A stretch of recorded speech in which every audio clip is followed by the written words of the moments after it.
Et oui, comme je vous avais annoncé, c'est une émission concert.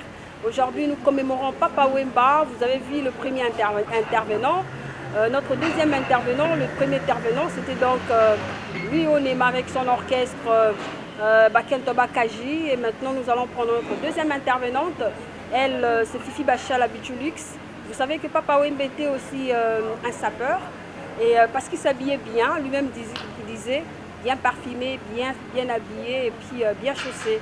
Nous allons prendre quand même des avis, l'avis d'un styliste. Elle, c'est Fifi Bachala. Je suis en train de recevoir pour vous Fifi Bachala Bichulux. Elle va, n'est-ce pas, nous donner son point de vue par rapport à Papa Wemba Wemba Dio. 2 ans. Bonjour. Bonjour madame. Comment allez-vous? Ça va très bien. Je vous installe. Voilà. Vous venez de suivre. Bonjour madame. Bonjour, bonjour monsieur. Comment allez-vous? Ça va très bien, merci. Vous avez vécu à Kinshasa, en RDC, vous êtes congolaise. Je pense que vous avez eu à connaître Papa Wemba de son vivant. Voilà. Bien sûr. Qui ne connaît pas Papa Wemba?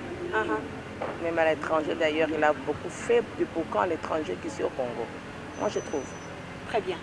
Et vous savez que Papa Wemba était un styliste, était aussi sapeur, c'est-à-dire il vous côtoyait. Mais de par Papa Wemba, qu'est-ce que vous avez eu à apprendre de par son style? Waouh!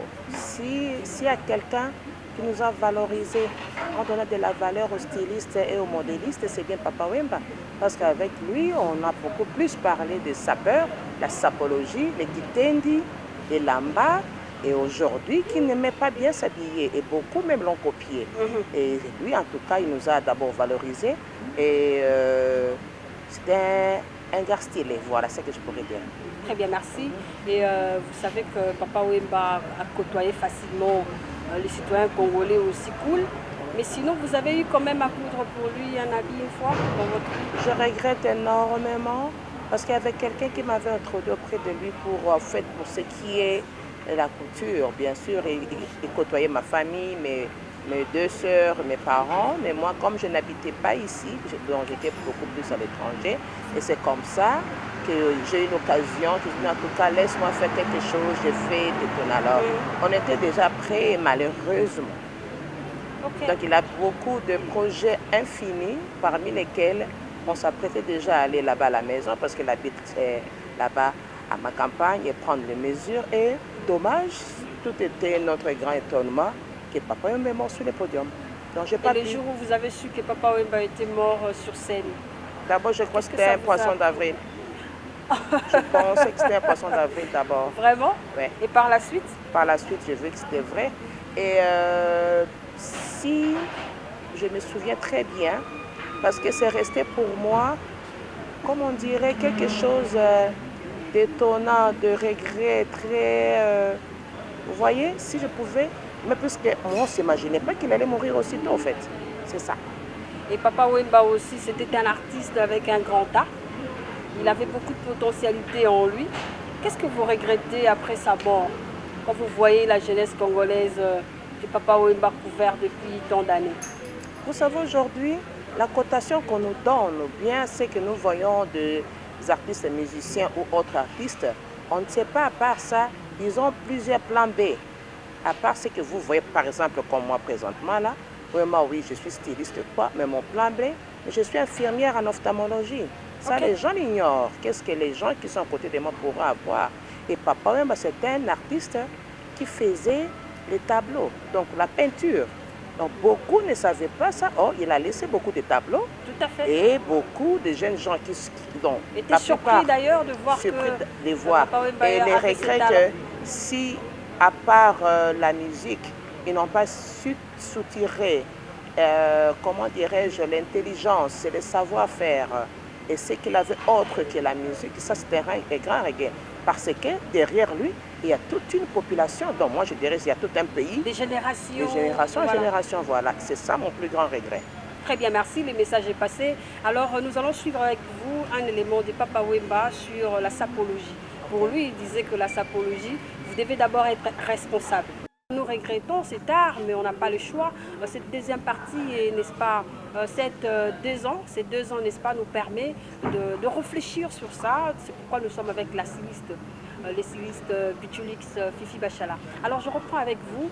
Madame Fifi, est-ce que réellement un artiste, comme l'a dit Papa Wemba, un artiste, un sapeur, pardon, doit aussi être responsable selon vous?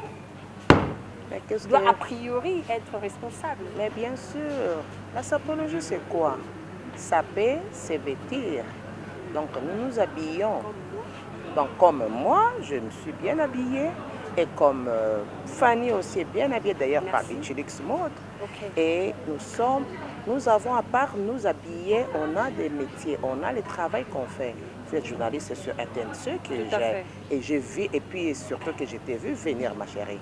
J'ai vu pour tes petits débuts. Vraiment, donc j'étais là et je vois comment tu es en développé. D'ailleurs, félicitations. Merci beaucoup. Et de part être styliste et modéliste, alors vous n'allez pas... Les gens ne connaissent pas. Que les gens ne connaissent pas, qu'à part ça, si par exemple aujourd'hui on disait qu'on ne doit plus s'habiller, bon je vais retourner... tout droit à ta profession. Tout droit à la médecine et je vais faire ma science infirmière en ophtalmologie, qui n'est pas facile aussi. Alors, être responsable, bien sûr, sans quoi, je ne sais pas. Comme aujourd'hui, par exemple, je déplore ceux qui se disent s'habiller et se mal vêtir. Surtout, on voit ça chez nous, les dames. Okay. Les hommes, encore, je pourrais comprendre, et puis ça peut comme il voudra, pantalon comme un peigne, devant, comme le style de Papa Wemba, les chemises compliquées, un bras long, un bras court, ça va. Mais nous, les femmes, c'est pitoyable. Quand vous voyez déjà des dames, j'ai vu à un deuil, j'ai failli crier que j'étais prête. Vraiment? À dire aux gens comment vous la laissez battre, venir vers s'incliner aux obsèques et puis rentrer. Donc j'étais déjà prête. Et la personne qui était à côté de moi, non maman, Fifi, tu ne peux pas faire ça. Ok. Ça, ce n'est pas être responsable. Voilà. C'est un peu ça. Ok, alors pour continuer avec vous, j'aimerais quand même poser la question. Est-ce que vous continuez toujours à vous inspirer sur des conceptions, des habits où vous êtes fatigué? Oh non, ça ne fait que commencer. D'ailleurs, ce n'est même pas moi pour l'histoire, et les gens ne savent pas. C'est ma mère, Bichiloaloa, qui est Bichulix aujourd'hui, qui a commencé avec la couture. Okay. Et durant les années, quand il me demandait si je meurs, si je ne suis pas là, personne ne va prendre la relève. Et moi, je me voyais tout hautaine parce que je faisais la métier et lui me demande, et elle qui me demande de venir faire la couture. C'est comme si elle m'insultait en quelque sorte. Si, à l'époque, je voyais maman. Hello, est-ce que je cherche quelqu'un d'autre pour pouvoir prendre la relève, mais en tout cas pas moi. Et aujourd'hui, regardons où nous en sommes. Vraiment. Et l'inspiration, ça ne cesse de venir. Et c'est ça que je disais qu'il y a le travail qu'on peut aller à l'école pour étudier, il y a aussi les talents. Et les dons, Dieu te les donne. Et aujourd'hui, tout ce qui est pendant toute cette période, pendant qu'elle disait, parce que je ne faisais que réquisitionner son atelier à l'époque pour faire mes tenues à moi, avant de rentrer à l'étranger aux États-Unis.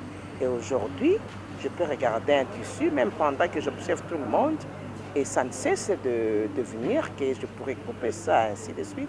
D'ailleurs, nous les stylistes, disons aujourd'hui, on disait que personne ne va s'habiller. Donc, à part Dieu, si en tout cas, si on doit voir qu'il y a un métier noble, c'est nous qui vous faites habiller, vous tous ici présents. Alors, nous allons nous séparer avec Madame Fifi Bachala. Au travers ce très bel extrait de Papa Wemba, La vie est belle, débrouillez-vous. À tout de suite. Oh non, t'es